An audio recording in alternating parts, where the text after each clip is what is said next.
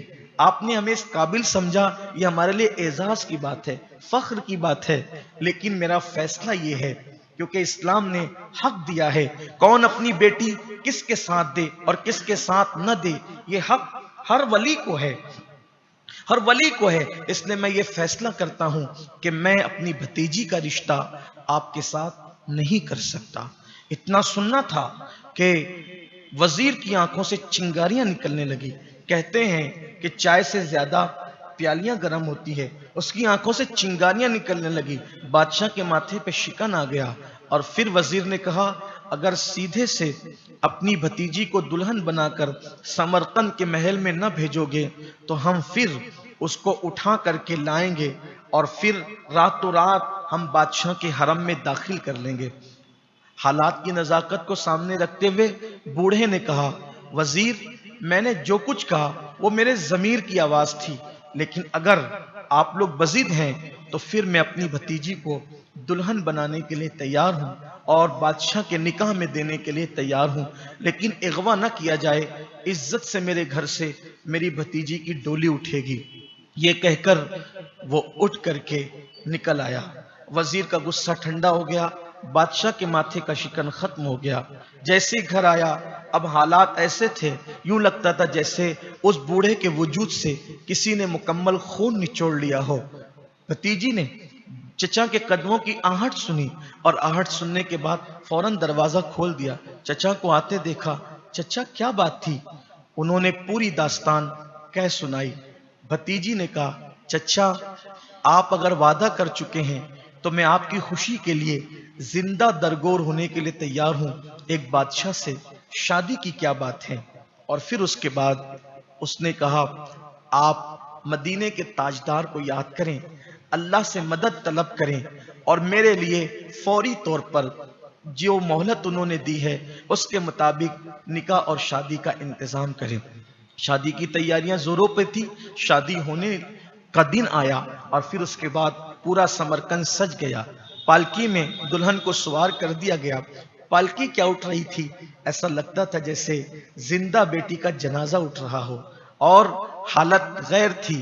لیکن چلتے چلتے اس بچی نے اپنے چچا سے کہا تھا, چچا انتظار کرنا, اس لیے کہ میرا اللہ عدل والا ہے, وہ ہمیں بہت جلدی ملائے گا. ظلم کا انجام بہت دن تک کے جو ہے وہ ظلم اپنے انتہا کو پہنچتا ہے اور اس کے بعد پھر وہ ختم ہو جاتا ہے. اتنے پرعزم لہجے میں وہ بیٹی اپنے چچا سے بات کر رہی تھی. بالآخر ڈولی وہاں پہنچ گئی. ڈولی کا پہنچنا تھا, پھر بادشاہ سرمستیوں میں مصروف ہو گیا, اور پھر حالات یہ تھے, ایسا لگتا تھا کہ جیسے اللہ اکبر, اتنی خوبصورت وہ مہجبین تھی. شادی کی پہلی رات میں جب حجرہ عروسی کے اندر اس خاتون کو, اس نوخیز لڑکی کو, دوشیزہ کو پیش کیا گیا, بادشاہ نے اپنا قیمتی تاج اتار کے اس کے سر پہ رکھا. ایسا لگتا تھا کہ جیسے بادشاہ کے محل میں کوئی چاند اتر آیا ہو. یوں لگتا تھا جیسے لالا کے پھول نے ابھی کسی تالاب کے اندر جو ہے وہ کھلنے کا ارادہ کیا ہو, یا یوں لگتا تھا جیسے چاندنی رات کے اندر اللہ اکبر کوئی گلاب کھلایا ہو. یہ کیفیت تھی. ایک عجیب حسن کا معاملہ تھا, ایک عجیب خوبصورتی کا معاملہ تھا. بادشاہ نے اس کو دلہن بنا کر کے رکھا, بڑی سرمستیاں کی, بڑے عیش کیے, بڑی عیاشیاں کی. وہ لڑکی خوش تو نہ تھی, اس لیے کہ اس کی خوشی سے وہ شادی نہیں ہوئی تھی, اس کی خوشی سے وہ نکاح نہیں ہوا تھا. وہ روزانہ راتوں کو روتی تھی, فریاد کرتی تھی. وجہ یہ تھی کہ وہ اپنے علم و یقین کے اعتبار سے ایک باپ کی یتیم بیٹی تھی. ماں بھی انتقال کر چکی تھی, اور اس کے علم و یقین کے اعتبار سے اس کا باپ بھی انتقال کر چکا تھا. اور پھر وہ چچا کے ساتھ سمرقند میں رہتی تھی, اور وہ روزانہ رو رو کر کے راتوں کو دعائیں کرتی تھی, اللہ نجات کی کوئی راہیں پیدا فرما, اللہ نجات کا کوئی انتظام فرما. ایسے میں 6 مہینے گزرنے کو آئے تھے. 6 مہینے گزرنے لگے تھے. بادشاہ کا حال یہ تھا کہ ایک لمحہ بھی اس کے بغیر نہیں رہتا, ہر وقت اسے ساتھ رکھتا, تخت پہ ساتھ بٹھاتا، اس کی ہر خواہش کا احترام کرتا، حالانکہ وہ کوئی خواہش کرتی بھی نہ تھی، اس لیے کہ وہ بجھی بجھی رہتی تھی، لیکن بادشاہ کا حال ایسے تھا جیسے بھورا کلیوں کے بغیر نہیں رہتا، جیسے تتلیاں باغوں کے بغیر نہیں رہتی، جیسے پھول کے بغیر خوشبو کا تصور نہیں ہوتا، جیسے مچھلی کو پانی کے بغیر نہیں رکھا جا سکتا تھا، یہی حال بادشاہ کا تھا۔ مثال دی جاتی تھی بادشاہ کتنا بیوی سے پیار کرتا ہے، محبت کرتا ہے، لیکن جیسے ہی 6 مہینے آئے، اب وہ محبتیں، وہ سرمستیاں، وہ محبتوں کی انگڑائیاں، وہ محبتوں کا باغپن دھیرے دھیرے رخصت ہونے لگا۔ ایسا لگا جیسی چاندنی راتیں جو ہے وہ اللہ اکبر گہناتی جا رہی ہے، ایسا لگتا تھا جیسے سورج کی کرنوں کو کسی نے گہن کی طرف موڑ دیا ہے، ایسا لگتا تھا جیسے گلستان کی بہاروں کو کسی نے خزاں کی طرف موڑ دیا ہے۔ اب نہ وہ محبت ہے، نہ وہ پیار ہے، نہ وہ الفت ہے۔ ایک دن بات سامنے آئی، آج بادشاہ کچھ دن کے لیے شکار کے لیے روانہ ہوں گے۔ ایسے میں ایک کنیز آتی ہے اور آنے کے بعد اس 6 مہینے کی نئی نویلی دلہن کے سامنے ایک بات رکھتی ہے، بی بی جی میں دیکھتی ہوں کہ آپ راتوں کو عبادت کرتی ہے، آپ تہجد پڑھتی ہے، آپ دعائیں مانگتی ہے، روتے روتے آپ کے آنسو پوچھتے پوچھتے آپ کا آنچل بھیگ جاتا ہے، آپ کے تقوی، آپ کی پرہیزگاری اور آپ کی خدا رسیدی کی بنیاد پر پورا محل آپ کا معتقد ہو گیا ہے۔ ایک آپ کے اعتقاد کی بنیاد پر میں محل کا ایک راز سربستہ آپ پر کھولنا چاہتی ہوں۔ میں بادشاہ کی بڑی چہیتی کنیز ہوں اور یہ بات محل میں میرے سوا کسی کو نہیں پتا ہے۔ آپ جانتی ہیں کہ آپ سے پہلے بھی بادشاہ کی بیویاں ہوئی ہے، لیکن ان کا انجام کیا ہوا آپ کو پتا ہے؟ جب بھی بادشاہ کا دل بھر جاتا ہے تو وہ ان کو زندان میں ڈال دیتا ہے۔ ایک تہہ خانہ ہے، زندان ہے، قید خانہ ہے، وہاں پر ان کو ڈال دیا جاتا ہے۔ اس کے بعد کبھی وہ باہر نہیں آتی، پھر اس کے بعد کسی نئی لڑکی کا انتظام ہوتا ہے۔ مگر چونکہ آپ بہت متقی ہے، پرہیزگار ہے، پارسا ہے، میرا دل چاہتا ہے کہ آپ ایک مرتبہ زندان کی سیر کریں، آپ اس قید خانے کی سیر کریں، اور چونکہ زندان میں میرا آنا جانا ہے، قید خانے میں میرا آنا جانا ہے، تو وہاں ایک لڑکی ہے جو آپ کی ہم شکل ہے، اور اس نے جب سے سنا ہے کہ آپ آئی ہیں اس محل کے اندر تو وہ آپ کو یاد کرتی ہے، آپ کے لیے روتی ہے، آپ کے لیے آؤں فگاں کرتی ہے۔ پتہ نہیں کیسے اس کو پتا چلا اور اس سے آپ کا رشتہ کیا ہے۔ بی بی آپ زندان کی سیر کرنا پسند کرے گی؟ اس نے کہا اگر میں کسی کے دکھ کا مداوع کر سکوں تو انسان کے دکھوں میں کام آنا اس سے بڑھ کر کیا عبادت ہو سکتی ہے، میں بالکل زندان کی سیر کے لیے تیار ہوں۔ اس نے کہا بادشاہ سلامت، عالم پناہ شکار کے لیے جانے والے ہیں، اس کا فائدہ اٹھا کر میں نصف شب کے بعد آپ کو زندان کی سیر کرانے کے لیے لے جاؤں گی۔ اور اس کے بعد اس کی باتوں میں وہ آ گئی، اس کا دل اس طرف کھنچنے لگا، اس کے دل سے کھوک اٹھنے لگی کہ اتنی ساری لڑکیاں، اتنی ساری عورتیں ایک زندان میں بے قصور قید ہیں، تہہ خانے کے اندر بند ہے، ان کے ساتھ یہ ظلم ہے کہ میں ان کو چھڑا سکتی ہوں، میں ان کے لیے کچھ کر سکتی ہوں۔ اس کو یہ زوم تھا، اس کو یہ خیال تھا کہ بادشاہ میری بات نہ کاٹے گا، نہ ٹالے گا، ہو سکتا ہے میں کسی کا مداوع کر سکوں۔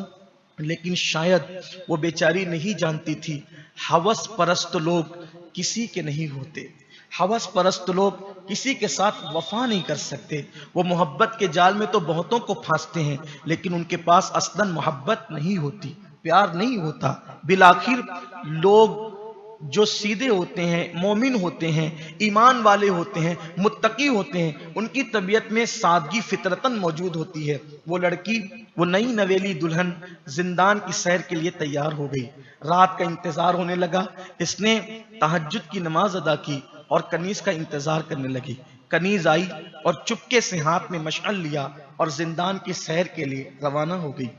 جیسے ہی ٹیڑے ترچے راستوں سے اور اندھیرے راستوں سے زندان کے زینے اندر تہہ خانے کی طرف وہ اترنے لگی، چلتے چلتے ایک مقام آیا۔ کنیز نے کہا بی بی یہاں پر پہرے دار کھڑے ہیں اور وہ مرد ہیں، مجھے ایسا لگتا ہے کہ کسی نامحرم کی نظر آپ کے چہرے پر نہیں پڑنا چاہیے، اگر ان کی نظر پڑ گئی یہ آپ کے تقوی کے خلاف ہوگا، آپ نقاب ڈال لیں اور آپ میرے کندھے پہ ہاتھ رکھیں اور پھر میرے ساتھ چلیں، میں آپ کو زندان کے اندر پہنچانے کے بعد اور جب وہ گزر جائیں گے سپاہی تو میں چونکہ آتی جاتی ہوں، کنیز ہوں، میرے لیے پردے کا کوئی معاملہ نہیں ہے، لیکن آپ ملکہ ہیں اس پوری سلطنت کی اور حکومت کی، اور بڑی متقیہ اور پرہیزگار بھی ہیں آپ، اس لیے آپ کو ایسا کرنا چاہیے۔ اس نے کہا بہت اچھا۔ اس نے چہرے پر نقاب کیا ڈالا، آنکھوں پر بھی گویا کہ پردہ ڈال دیا، کنیز کے کندھے پہ ہاتھ رکھ کر اس کے سہارے سے وہ چلنے لگی۔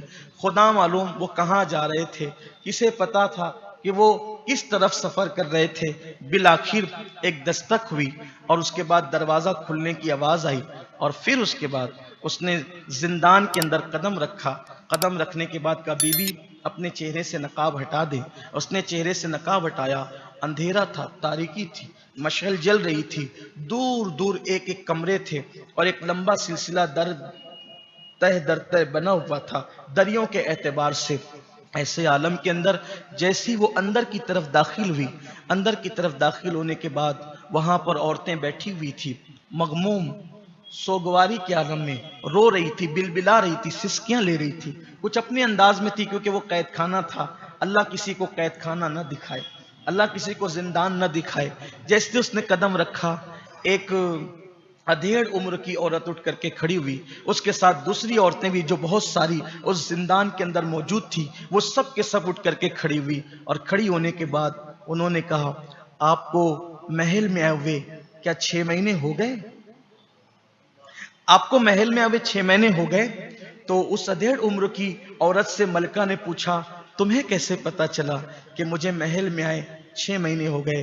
کہا کہ جب کسی کو محل میں آئے 6 مہینے ہو جاتے ہیں تو اس وقت اس کو اس زندان میں لا کر کے ڈال دیا جاتا ہے۔ اس نے کہا مگر میں تو ملکہ ہوں، اور میں زندان کی سیر کے لیے آئی ہوں، اور میں تمہاری مدد کے لیے آئی ہوں، میں تمہاری بپتا سننے کے لیے ہوں، میں تمہارے حالات جاننے کے لیے ہوں، تاکہ میں تمہاری مدد کا انتظام کر سکوں۔ مجھے یہاں ایک کنیز نے لائی ہے، وہ میرے تقوی پر، میری پرہیزگاری پر بڑی عقیدت مند ہو گئی تھی۔ کہا وہ حرافہ، وہ ظالم سب کے ساتھ ایسے ہی کرتی ہے، اور سب کو اسی طرح ورگلا کے لاتی ہے، اور جیسے ہی وہ خاتون زندان میں قدم رکھتی ہے وہ غائب ہو جاتی ہے۔ بس جیسے یہ سنا کہ وہ غائب ہو جاتی ہے، اس نے پیچھے مڑ کر کے دیکھا، زندان کا دروازہ بند ہو چکا تھا، اور وہ کنیز بھی وہاں سے غائب ہو چکی تھی۔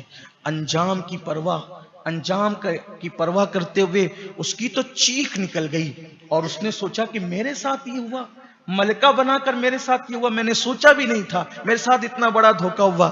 اس نے چیخ ماری، زمین پہ گری، بے ہوش ہو گئی، اس کو ہوش نہ رہا، بے ہوش ہو گئی۔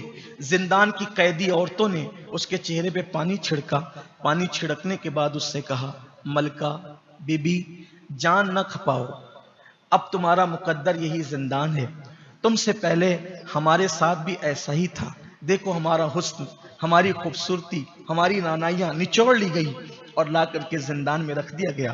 آپ کو 6 مہینے ہو گئے، آپ کو بھی زندان تک پہنچا دیا گیا، اور اب کسی دوسری کا انتظام کیا جا چکا ہوگا۔ ہوس پرست بادشاہ اور نفس پرست بادشاہ کا معمول یہی ہے کہ وہ 6 مہینے سے زیادہ کسی کو اپنے ساتھ نہیں رکھتا۔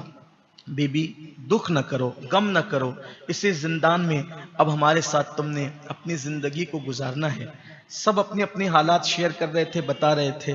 ایسے میں پھر اسی ادھیڑ عمر کی خاتون نے کہا بی بی اگر آپ چاہیں تو میں آپ کو زندان کی سیر کرا کے لاؤں، یہاں کتنی خواتین ہیں ان کے حالات آپ کو بتاؤں، اب آپ میرے ساتھ زندان کی سیر کریں، اگر آپ چلیں گی ملیں گی لوگوں سے، خواتین سے، ان لڑکیوں سے، دیکھنا ان کا حسن کیا ہے، خوبصورتی کیا ہے، اور پھر ان کے حالات سننا کس طریقے سے ان کو یہاں لایا گیا ہے۔ اس نے کہا اگر آپ میرے ساتھ چلیں گی تو آپ کا دل بھی بہل جائے گا، اور اب رہنا تو ہمیں یہی ہے، دل بہلانے کی کوشش کرو۔ اس نے سوچا، ملکہ نے سوچا ٹھیک ہے چلتے ہیں۔ چلتے چلتے کبھی اس سے ملے، کبھی اس سے ملے، کبھی اس سے ملے، آگے بڑھے، جو آخری کمرہ تھا اس کمرے کے اندر کسی کی سسکیوں کی آواز آ رہی تھی، اور ادھر ملکہ کا دل کھچ رہا تھا، کوئی رو رہا تھا، فریاد کرنے والا فریاد کر رہا تھا، اور سسکیوں کی آواز تھی، دل ادھر کھچ رہا تھا۔ ایسے میں ملکہ نے کہا ادھر یہ کون ہے؟ ایسا لگتا ہے یہ کوئی اللہ والی ہے، اس کی طرف میرا دل مائل ہوتا ہے، اس کی طرف میرا دل کھچتا ہے، کیا کچھ دیر میں یہاں رک سکتی ہوں؟